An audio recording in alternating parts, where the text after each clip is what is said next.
नमस्कार प्रिय विद्यार्थी। आज हम जो हमारी ये श्रृंखला है पाठ्य पुस्तक या व्याकरण में जो हम बड़े अंकों वाला जो कवर कर रहे हैं, उस श्रृंखला में हमने पिछली क्लासों में संक्षिप्तीकरण को देखा था और हमने कहा था कि संक्षिप्तीकरण और पल्लवन आपके लास्ट प्रश्न आएगा बोर्ड एग्जाम में, और उस बोर्ड एग्जाम में विद्यार्थियों पल्लवन और संक्षिप्तीकरण दोनों में आएगा 4 अंक का। ठीक है, तो हमने पिछले लेक्चर में या पिछले सत्र में देखा था संक्षिप्तीकरण के बारे में, और विद्यार्थियों आज हम क्या देखेंगे, आज हम देखेंगे पल्लवन के बारे में कि पल्लवन किसे कहते हैं और क्या होता है पल्लवन। तो विद्यार्थियों ने संक्षिप्तीकरण कहा था कि संक्षिप्तीकरण एक क्या होता है, एक अनुच्छेद होता है, उसका मूल भाव बदले बिना हमें उसको क्या करना पड़ता है विद्यार्थियों, संक्षेप में लिखना पड़ता है, छोटा करके लिखना पड़ता है, और उसका मूल भाव नहीं बदलना चाहिए। हमने देखा था, आप हमारी वो प्रीवियस क्लास जाके देख सकते हैं, पहले की क्लास देख सकते हैं, उसमें आपको संक्षिप्तीकरण के बारे में पता चल जाएगा। अब हम आगे बढ़ते हैं, जो अथवा में आएगा संक्षिप्तीकरण और पल्लवन। आज पल्लवन के बारे में बात करते हैं विद्यार्थियों की पल्लवन आखिर होता क्या है ना, क्या होता है पल्लवन। ठीक है, हिंदी में एक टॉपिक आता है पल्लवन, ये 11वीं 12वीं है ना, अब फिर 10वीं में भी आने लग गया विद्यार्थियों, इस सेशन से 10वीं में भी आने लग गया संक्षिप्तीकरण और पल्लवन। तो देखिए आपको समझना है ताकि 11वीं 12वीं तक आपकी है अच्छे से, आपको अभी आप समझ लेंगे तो 11वीं 12वीं में कोई परेशानी ना आए। तो विद्यार्थी देखिए क्या होता है संक्षिप्तीकरण, कहाँ, जहाँ अनुच्छेद होता है ना, एक बड़ा सा पैराग्राफ लिखा होता है, वहीं पे ठीक इसका उलट दिया जाए तो संक्षिप्तीकरण का पल्लवन हो जाता है। इसका मतलब होता है एक कोई भी आपको सूक्ति दे दी जाएगी, कोई भी दोहा दे दिया जाएगा, कोई भी बात कह दी जाएगी, कहावत दे दी जाएगी, कोई भी ऐसी बात दे दी जाएगी एक लाइन में, है ना, जिसका गहरा अर्थ हो, है ना, और फिर आपको कहेगा एक लाइन में दे दी जाएगी जैसे ये दे रखी, और फिर आपको कहेगा कि इसका पल्लवन कीजिए। इसका मतलब है विद्यार्थियों की संक्षिप्तीकरण में हमें जहाँ अनुच्छेद दिया जाता था और हमें छोटा करके लिखना पड़ता था, वहीं विद्यार्थियों हम क्या करेंगे पल्लवन में जहाँ हमें एक लाइन दी गई है उसको हमें अनुच्छेद में परिवर्तित करना है, यानी कि जो अनुच्छेद संक्षिप्तीकरण में दे रखा था ना इतना बड़ा, उसमें इतने बड़े अनुच्छेद में हमें परिवर्तित करना है उस एक लाइन को, जैसे कि आपको दिख भी रहा होगा नीचे। इसको ही हम क्या कहेंगे विद्यार्थियों, पल्लवन कहेंगे। इसमें हम हमारी ओर से बातें ऐड कर सकते हैं, है ना, इसमें हम हमारी ओर से हर चीज ऐड कर सकते हैं, जोड़ सकते हैं, पर विद्यार्थियों ध्यान रहना चाहिए कि जो हमें पल्लवन में जो लाइन दी गई है उसके इर्द गिर्द ही हमें चलना है, उसी लाइन की उसी पंक्ति को सार्थक सिद्ध करना है हमें, है ना विद्यार्थी, उसी पंक्ति को हमें क्या करना है, सार्थक सिद्ध करना है। तो विद्यार्थियों, तो हमें आपको समझ में आ गया होगा कि पल्लवन किसे कहते हैं। पल्लवन संक्षिप्तीकरण का ठीक उल्टा है, जहां संक्षिप्तीकरण में पैराग्राफ दिया जाता है, अनुच्छेद दिया जाता है, उसको छोटा करना पड़ता है, वहीं पल्लवन ठीक इसका उल्टा है, उसमें एक लाइन दी जाती है आपको, चाहे वो कहावत हो, दोहा हो, चाहे कुछ भी हो, उसको आपको क्या करना है, उस एक लाइन को क्या करना है, बड़ा करना है, बिना उसके भाव को परिवर्तित करे या फिर बिना उस टॉपिक से इधर उधर गए, यानी कि वो जो लाइन कही गई है उस बात की सार्थकता आपकी इस पूरे अनुच्छेद में क्या हो जानी चाहिए विद्यार्थियों, कवर हो जानी चाहिए। ठीक, तो अब देखते हैं विद्यार्थियों, हम पढ़ते हैं कि पल्लवन किस प्रकार से किया जाता है। देखिए विद्यार्थियों, निम्नलिखित पंक्ति का पल्लवन कीजिए। ठीक, ऐसा आएगा आपके अथवा में।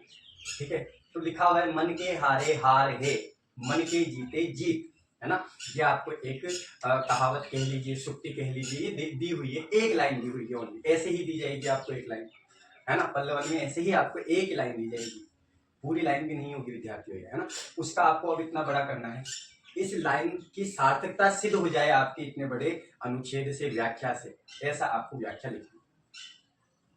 तो विद्यार्थी कैसे लिखनी है कि मन के हारे हार है, मन के जीते जीत, यानी कि इसमें इस सुक्ति से हमें यह पता चलता है कि विद्यार्थियों, कोई भी मनुष्य अगर कोई भी कार्य कर रहा है और वे अपने मानसिक स्थिति, पहले हार आपकी मानसिक स्थिति में होती है, अगर व्यक्ति वहीं हार जाता है ना, अपनी इच्छा शक्ति हार जाता है ना, मानसिक स्तर पे ही हार जाता है, तो कभी भी उसका जीतना संभव नहीं हो पाता। अगर उसकी इच्छा शक्ति किसी भी कार्य को करने की क्या है विद्यार्थियों, मजबूत है, ठीक है, उसकी इच्छा शक्ति क्या है विद्यार्थियों, अगर मजबूत है तो वो असंभव से असंभव काम भी बिल्कुल सरलता से क्या कर लेगा, पूर्ण कर लेगा, क्योंकि उसने कभी भी अपने जीवन में क्या नहीं मानी, मन से हार नहीं मानी। और कहा भी जाता है विद्यार्थियों कि अगर कोई मन से हार मान ले तो वो हार जाता है। और कोई कितना भी मुश्किल काम हो, मन से हार नहीं माने तो वो कभी जीवन में नहीं हारता, एक ना एक दिन वो जीतता ही है। अब मैंने जो आपको बताया ना, उसको कंक्लूड करके लिख लो, बस जो मैंने बताया आपको उसको लिखना है,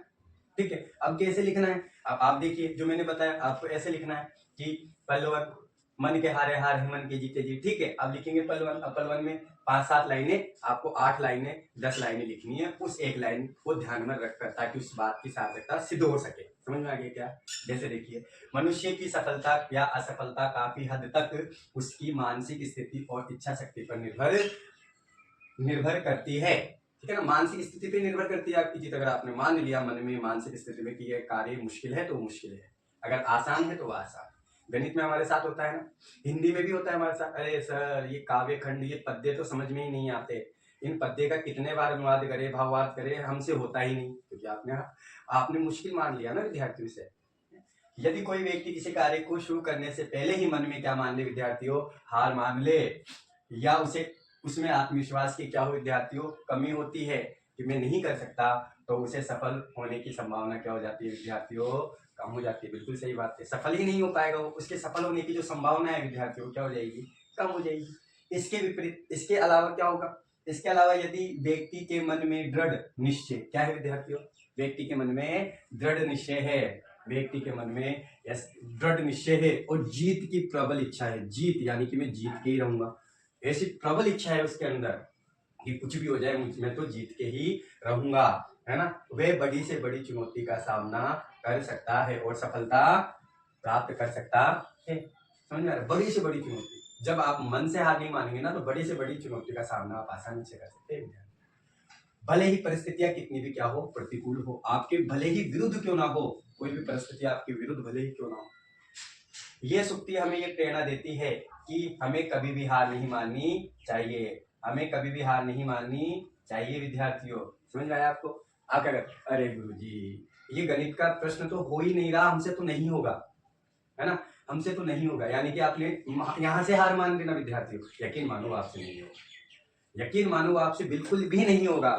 और अगर आपने कहा कि नहीं सर हम तो ये प्रश्न कितना ही मुश्किल हो करेंगे और करना ही है हमें, तो यकीन मानो कितनी भले ही आपको 10 बार 20 बार या 25 बार या 30 बार का टाइम लग जाए उसको करने में, बार बार करने में, पर अंत में वो आपसे हो जाए। सही काव्य खंड, ये पद्य का अनुवाद ही नहीं आ रहा सर, बड़ा मुश्किल है, आप तो पता ही नहीं कैसे कैसे करके ले जाते हैं, हमें आता ही नहीं है ना। तो विद्यार्थियों हमने भी बार बार उसकी प्रैक्टिस की, बार बार बार बार बार बार और पढ़ाते पढ़ाते हमारे मन मस्तिष्क में वो इस प्रकार से पद्य का भावार्थ बैठ गया है कि हमें आवश्यकता नहीं पड़ती। तो इस प्रकार आप भी बार बार कीजिए कोई काम, बार बार कीजिए, हार मत मानिए, कभी भी हार नहीं माननी चाहिए विद्यार्थियों, हमें कभी भी हार नहीं माननी चाहिए। असफलताएं केवल सीखने के अवसर होते हैं। क्या, अगर हार मान रहे हो तो आप कोई प्रश्न कर रहे हैं, है ना, और नहीं आ रहा उत्तर, इसका मतलब इस तरीके से उत्तर नहीं होगा, आप असफल हो गए ना, इसका मतलब ये है कि इस तरीके से तो उत्तर नहीं होने वाला, यानी कि आपने सीख लिया कि इस तरीके से अगर मैं करूंगा तो उत्तर नहीं होगा, ये सूत्र लगाऊंगा, ये फॉर्मूला लगाऊंगा तो उत्तर नहीं आएगा, ये आपको पता चल गया। अब अगली बार दूसरा फॉर्मूला लगा के देखिए, क्या पता उत्तर आ जाए, है ना। तो असफलता विद्यार्थी सीखने का ही एक तरीका होती है। ऊपर हम क्या बोलते हैं, अरे मैं तो हार गया, तो वो हार नहीं होती विद्यार्थी, वो सीख होती है ना, न कि अंत नहीं होता ना। अपने मन में हमेशा सकारात्मक, क्या विद्यार्थी, अपने मन में हमेशा सकारात्मक और आशावादी बनाए रखना चाहिए। अपने मन को हमेशा क्या बनाए रखना चाहिए, सकारात्मक, यानी कि मैं कर सकता हूँ, और आशावादी यानी कि मैं करके दिखाऊंगा, है ना। इस प्रकार से किसी भी जीवन में कोई सी भी परिस्थिति हो, कभी भी आपको हार नहीं माननी, पहली बात। दूसरी बात, हमेशा उस के प्रति आशावादी रहना है और सकारात्मक सोच के साथ आगे बढ़ना है कि सर ने आज ये पद्य का भावार्थ हमें करवाया है तो हम करके लाएंगे और मुझसे जरूर होगा और मैं कर लूंगी, इस आशा के साथ आपको करना है, कभी आपको विद्यार्थियों हार नहीं माननी। इसी के साथ आज का जो हमारा ये पल्लवन है, ये टॉपिक खत्म हुआ विद्यार्थियों। आशा है कि आप सभी को समझ में आया होगा, और अगर नहीं भी समझ में आया तो विद्यार्थियों 2-3 बार इस वीडियो को थोड़ी सी स्पीड में चला के देख लेना, है ना, बिल्कुल समझ में आएगा आपको। और फिर दूसरा देशवर के पास में से दूसरा पल्लवन लेना और फिर उसको करने की कोशिश करना इसी तरीके से, बिल्कुल आपको समझ में आएगा। इसी आशा के साथ विद्यार्थियों आज की क्लास को क्या करते हैं, विराम देते हैं, है ना। आज की क्लास को हम क्या देते हैं विद्यार्थियों, विराम देते हैं। कल नए टॉपिक के साथ फिर आपसे मुलाकात होगी। तब तक के लिए